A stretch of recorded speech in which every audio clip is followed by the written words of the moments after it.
నెల్లూరు నగర నియోజకవర్గ పరిధిలోని 13వ డివిజన్ యలమవారి దిన నుంచి సుపరిపాలన తొలుడు కార్యక్రమాన్ని మంత్రి నారాయణ ప్రారంభించారు. డివిజన్లోని ఇంటింటికి వెళ్లి ఏడాదిలో కూటమి ప్రభుత్వం చేసిన అభివృద్ధిని వివరించారు. ప్రభుత్వ సంక్షేమ పథకాల కరపత్రాలను అందజేశారు. అభివృద్ధి సంక్షేమం సమపాలలో అందిస్తున్న ప్రభుత్వాన్ని ఆశీర్వదించాలని కోరారు మంత్రి. రాష్ట్ర ఆర్థిక పరిస్థితిని చక్కబెడుతూనే ప్రజలకు సంక్షేమ పథకాలను సీఎం చంద్రబాబు అందిస్తున్నారని ఆయన పేర్కొన్నారు. పండుగ వాతావరణంలో తెలుగుదేశం కార్యకర్తలు ఇంటింటికి పోయి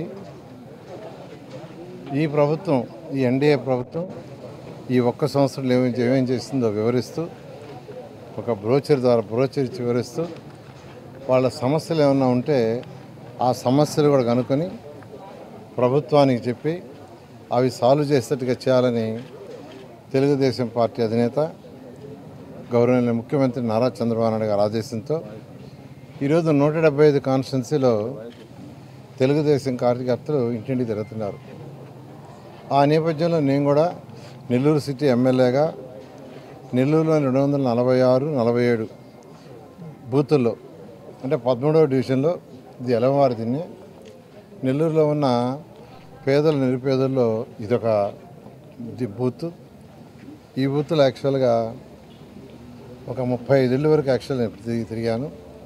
అయితే వాళ్ళందరూ ఎంతో ఆనందంగా ఉన్నారు. ఎందుకంటే ప్రతి ఇంటిలో ఏదో ఒకటి వచ్చింది, రోడ్డుని వేయించండి అంటే దాన్ని యాక్చువల్గా ఆర్డీఎఫ్ చేసి రోడ్డు వేయాలి.